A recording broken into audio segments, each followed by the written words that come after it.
Ya, yang pertama kalau meninjau, saya sudah 3 tahun yang lalu sudah datang ke sini. Waktu saya masih anggota DPR RI, saya sudah meminta sama pengelola untuk dihentikan.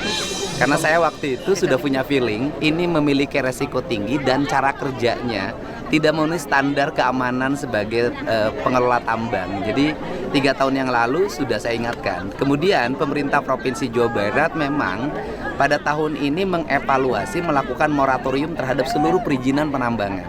Sehingga tambang-tambang yang memiliki potensi kerusakan lingkungan, kemudian tidak memiliki standarisasi kerja yang baik, memang oleh kita dihentikan dan sudah banyak yang oleh kita ditutup. Moratoriumnya sejak kapan, Pak? Karena kan sejak saya menjabat. Baru masih memiliki izin sampai November nanti. Ya, izinnya kan tahun 2020. Tahun 2020 berakhir bulan Oktober tahun 2025. Jadi moratorium dilakukan ketika melihat perizinan. Jadi izin yang habis tidak kita perpanjang. Jadi ini izin habisnya bulan Oktober. Tetapi karena ini peristiwanya terjadi saat ini dan Dinas SDM Provinsi sudah beberapa kali memberikan surat peringatan tentang bahaya pengelolaan tambang ini. Tetapi kan kalau langsung menghentikan kan kita tidak bisa.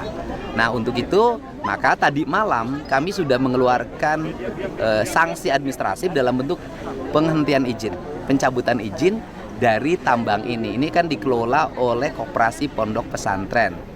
Koperasi Pondok Pesantrennya bernama Al Azhariyah. Dan kemudian di samping ini ada 2 lagi kan, ada 2 tambang yang sama yang dikelola oleh yayasan. Jadi 3-tiganya sudah kami tutup tadi malam. Pak, ini tapi kan informasi dari warga ternyata nggak cuma terjadi sekali kecelakaannya, tapi beberapa kali sebelumnya sudah pernah terjadi. Iya, masih bisa dapat izin, Pak? Izinnya kan tahun 2020, saya belum jadi gubernur, Mbak. Artinya dari pihak Pemprov sendiri, apa keterangan yang disampaikan dari pihak Pemprov? Ada sidak di situ? Bukan, gini. Izinnya dikeluarkan tahun 2020. Ketika izin dikeluarkan tahun 2020 kan saya tidak bisa mengomentari. Izin yang 2020 kan saya menjabat 20 Februari tahun 2025 gitu loh. Kalau sejak saya memimpin sangat selektif dan bahkan saya sejak memimpin tidak mengeluarkan lagi izin tambang. Bahkan menutup. Kalau menutup saya banyak. Berarti untuk total berapa? Sudah berapa, Pak? Sudah berapa Pak yang ditutup? Nanti tanya kepala SDM ya. Kalau saya satu-satunya tapi beberapa tambang yang kemarin kan di Kerawang sudah saya tutup. Terus kemudian kemarin di Subang sudah banyak yang saya tutup. Di kemarin juga penambangan emas yang memiliki pengusaha WNA Korea Selatan saya tutup juga. Nah, kemudian juga kita sudah menutup hampir ratusan tambang ilegal. Dan akan kita konsisten terus kita laksanakan penutupan di berbagai tempat dan Pak Kapoldanya relatif tegas. Seminggu yang lalu kita tutup tambang yang ada di Tasik. Dan mungkin dalam waktu dekat kita lagi memproses pidana penambangan di Tasik. Jadi sudah banyak langkah yang kita lakukan dan peristiwa ini peringatannya menurut keterangan Kepala SDM SDM-nya juga baru kan, sudah beberapa kali diingatkan oleh Pemprov Jabar.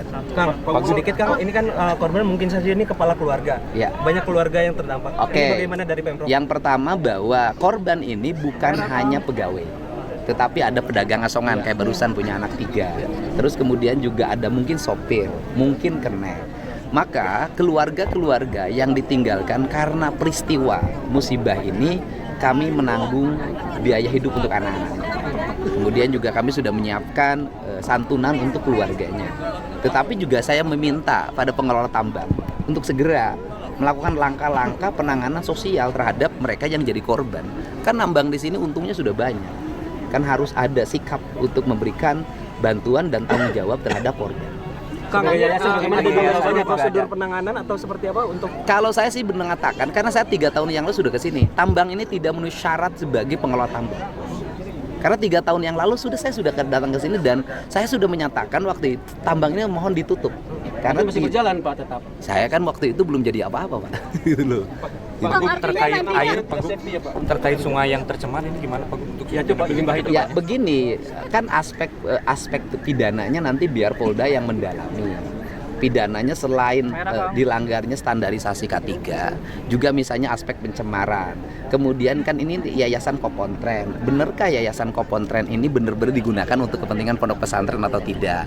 Atau hanya menggunakan baju Kopontren saja? Nah, biarkanlah itu penyidik yang melakukan pendalaman terhadap itu. Tugas saya hari ini adalah satu ya, bersama-sama tim Basarnas untuk melakukan pencarian korban sehingga bisa ditemukan lagi. Yang kedua, memberikan tanggungan terhadap keluarga keluarga yang ditinggalkan dari sisi aspek sosialnya. Kemudian yang ketiga, mendorong agar perizinannya tidak dibuka lagi, dan itu sudah dilakukan. Yang keempat, melakukan recovery lingkungan termasuk mencari pidana lingkungannya apabila terlanggar.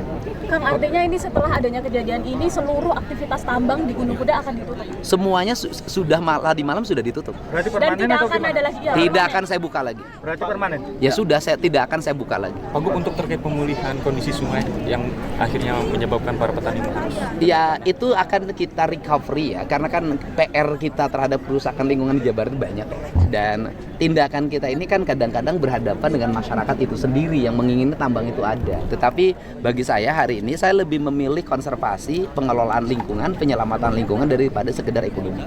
Pak, dampak kerusakan sudah berapa hektar luas penambangan di 3 yayasan? Ini kan yayasannya 30 hektar seluruhnya. 30 hektar. Ya kita setelah ini juga kita akan manggil perhutani ya. Ini kan perhutani ini banyak sekali areal-areal hutan yang berubah menjadi areal tambang. Padahal kan perhutani ini adalah perusahaan pengelola hutan, bukan pengelolaan pengusaha tambang. Ini kan lagi-lagi dulu perkebunan itu menjadi PT sewa tanah, nah sekarang perhutani menjadi PT sewa lahan untuk pertambangan. Nah ini perusahaan yang BUMN yang aneh-aneh ini segera memperbaiki diri. Ini dosa ini. Pak, sebelumnya ini perhutani, Pak. Ini perhutani, Pak. Saya mau panggil perhutaninya, dan paling utama tata ruang.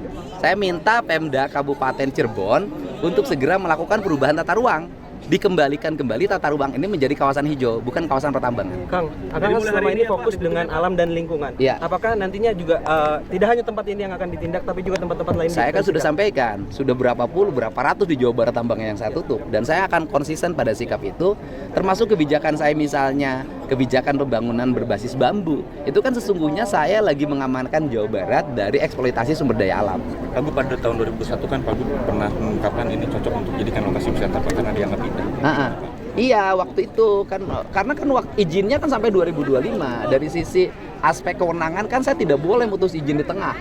Ya, kalau sekarang kan ada musibah, ya izinnya langsung dicabut. Apakah ada rencana untuk pembangunan wisata ke depan? Ya gimana mau jadi wisata? Tempatnya masih harus di recovery. Ini harus recovery total dulu sehingga aman untuk lingkungan. Kalau sudah aman untuk lingkungan, baru kita kembangan wisata. Pak, ini untuk para korban sendiri nanti dapat apa? Oke, anak-anaknya saya tanggung biaya pendidikannya sampai selesai SMA. Bila perlu sampai perguruan tinggi, Pemprov menanggung mereka. Kehidupan keluarga yang ditinggalkan kita akan jamin sampai mereka kembali normal, misalnya punya suami lagi atau anak-anaknya punya kemampuan untuk membiayai keluarga. Ya, terima kasih. Terima kasih.